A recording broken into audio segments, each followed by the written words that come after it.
Hello, and welcome to the Season 3 premiere for the 100 Girlfriends Who Really Love You. And we're starting right off with some anime original content featuring the Love God being confused why we suddenly have 15 girlfriends. I guess we just found a few lying around in the past year or so. He's tuned in to the hit show Love Talk. Give us the deets, please. The gaggle of girlfriends are approached by the show's reporter and are asked to give a retelling of when their lover made their heart swoon. And yeah, we're at 15 for this bit. I'll hold off going over the new ones until we get there later this season. So hold on to your horses, cowboy. And knowing what kind of a guy Rentaro is it any surprise how he's become the monster boyfriend, the eldritch horror of romance, the Lovecraftian abomination of love, the chimera of cherishing, the amalgamation of amorousness? I think you get the point. Which one of these love stories that happened off screen and we'll never see again is your favorite? I really like Nano's because not only does he swim with her on his back,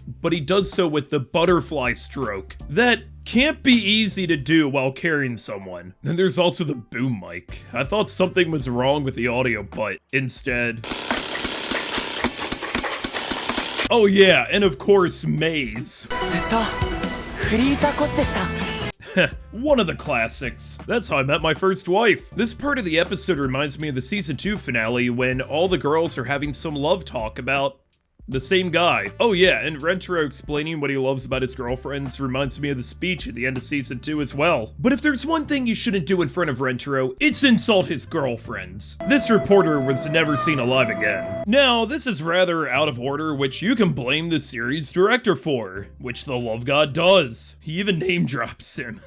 I love this show. I hope this ends up being a running gag because in the manga, one of the running gags there is the characters constantly complaining about dumb shit that the author keeps doing. So they just transfer the blame to the series director. I'm in favor of it. And then we get to the new OP, and it's a banger, of course. Now, there is less spotlight on each girl individually since there are 16 of them, which makes me wonder what Season 9's OP is gonna look like. But each girlfriend still has their own moment to shine. I really like Hakuri's in particular, since she has her own Rentaro body pillow, and man, I want one. And we also had the galaxy panned out like we did at the end of season 2. Rentaro becomes a Hindu god, all the more arms needed to assist his girlfriends. But now is the time to expand the Rentaro family lore, as he goes to visit his uncle and his first blood cousin, and God fuck yes, this is Chio-in, girlfriend number 12. And she's Rentaro's first-blooded cousin, and she's introduced as the first girlfriend who's also 12 years old, and is set up to be the next girlfriend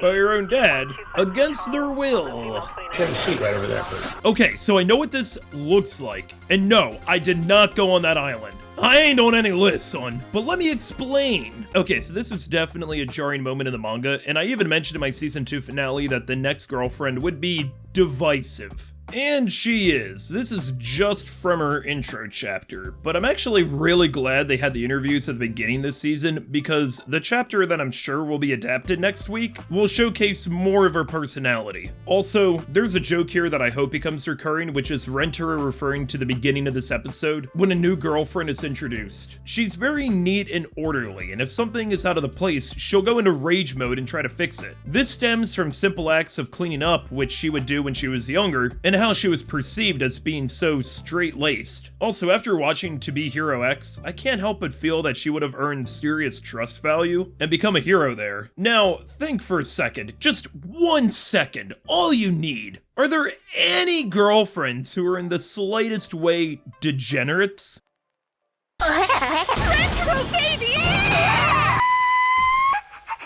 We'll cross that bridge when we get there. And if her glasses come off, then she starts crying. I'm glad they went with their current design in the manga too, as opposed to her original design. And it feels like her antics were toned down a bit in the anime compared to when she was first introduced in the manga. But yeah, that being said, Chio, when she first appeared, took some getting used to. However, before Rentaro kills me, this is one of your girlfriends. Haruhi and Mimimi weren't perfect when they were first introduced, and now they've managed to fit in with everybody else. Chio, I'm just gonna say this about her. Has some of the best character development in this series. I think there's a strong likelihood that some chapters are gonna have to be cut this season, but just bear with her if you aren't too into the idea of her joining the family right now. Well, I guess she's technically already joined Rentero's family, but you get what I mean. Now, I know some people might look at this and say, well, actually, there are many first world countries where cousin marriage is legal, and I don't care. It's not for me. I'm sorry, I'm only into grandmas. Well, it's a premiere of season 3, so we've got a few new characters. So yes, Chio-in is girlfriend number 12. She is also 12 years old. Man, we ain't beating the allegations, guys. Time to pack it up. The only thing Rentero could be now is President of the United States. Oh, man.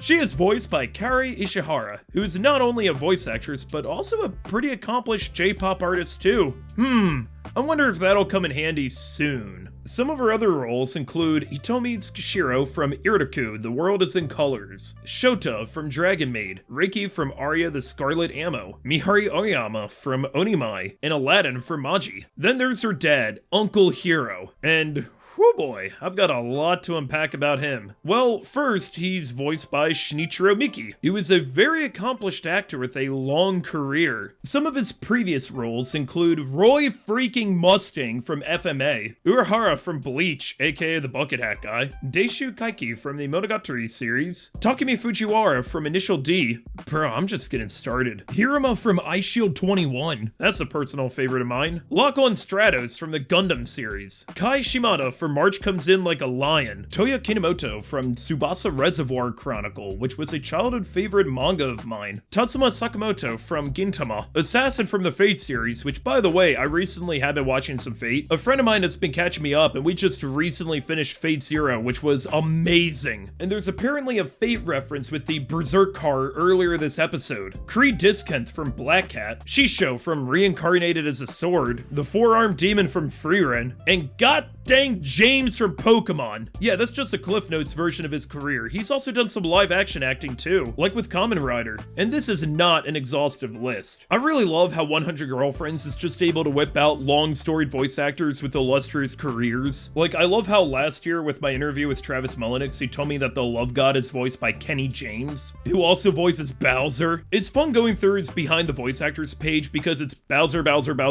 King Fritz from Attack on Titan, Bowser, God. So anyways, Uncle Hiro is actually Hirotsuku Aicho. I highly doubt this extra chapter will ever be animated, so I'll just show it here. And yes, he took his wife's last name, which I think is really sweet. I've always felt that a woman being expected to take her husband's last name is antiquated and frankly sexist. You best believe that whenever I get married, I'm taking my wife's last name, and maybe her first name too, just because I'm that passionate. But I'm also an anime YouTuber, so don't get your hopes up that's happening anytime soon. So yeah, Uncle Hiro is someone who was saved from being isekai'd by Rentero. I guess you could say he's not sentenced to be a hero. And with all these jigsaw games he's putting on through the house to get Rentero and Chio to fall in love, honestly, he'd make a great villain. Wouldn't be the first parent to be a villain in this series. But despite being such a loving dad, he's a real oddball. He held his daughter from mating her cousin for years so they wouldn't grow up together and Rentero see her as a little sister. But to him, 12 years old is fair game. And he uses his giant claw to steal her glasses, but in the manga, he used a fish hook. Hey, safety first, I prefer this. Yeah, I wouldn't be surprised if more people take offense with him than with Chio, but he's a grown-ass man and not a girlfriend, so I won't offend him. We've got one more character introduced, and that is the reporter voiced by Rumi Okubo, who has also voiced Astolfo.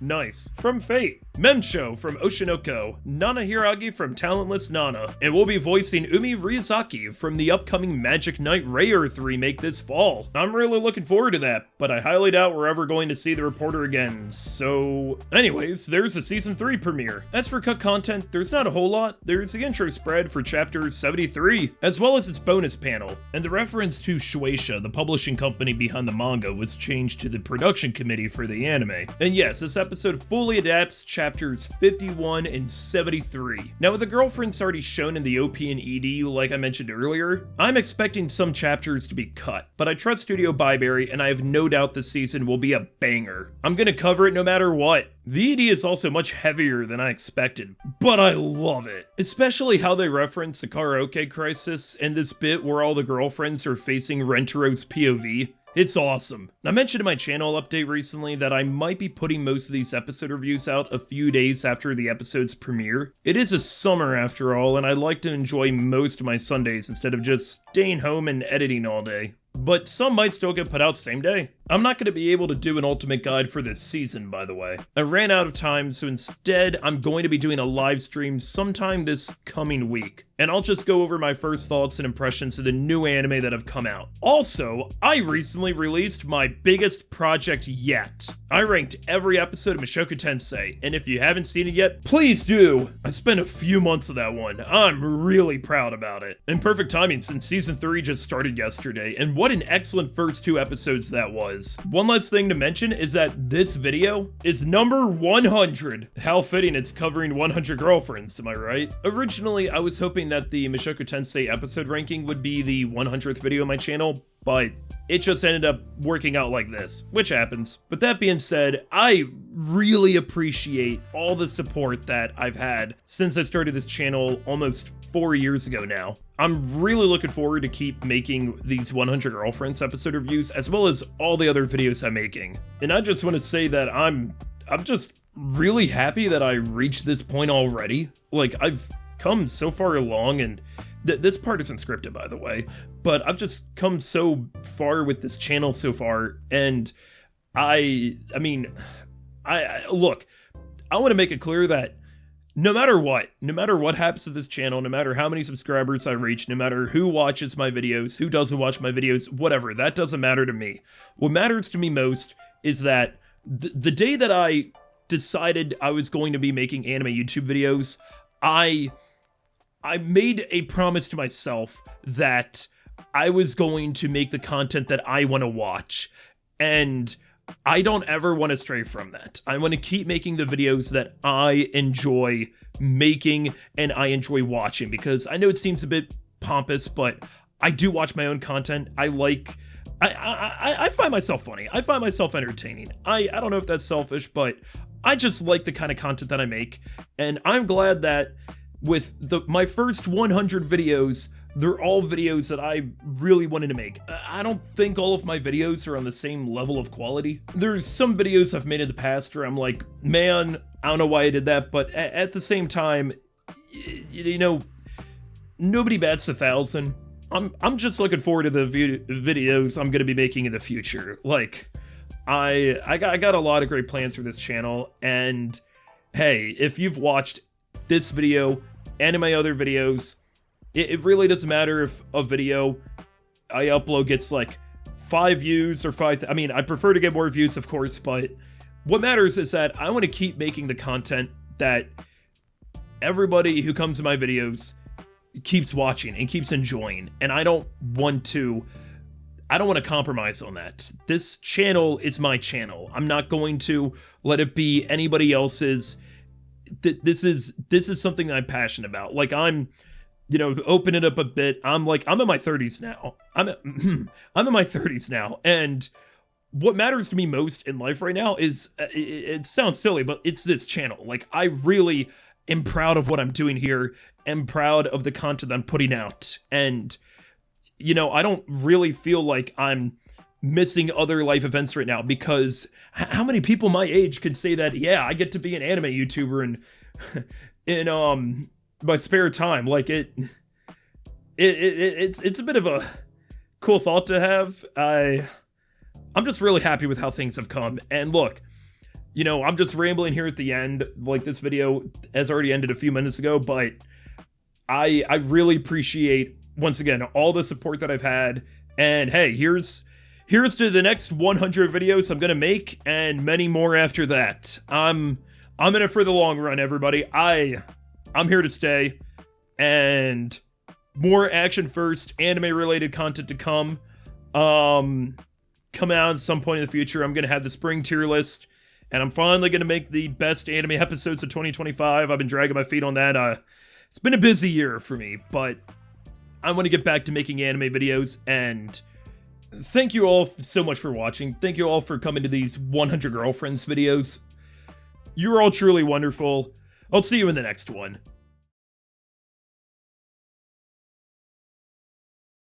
I'm going to jail!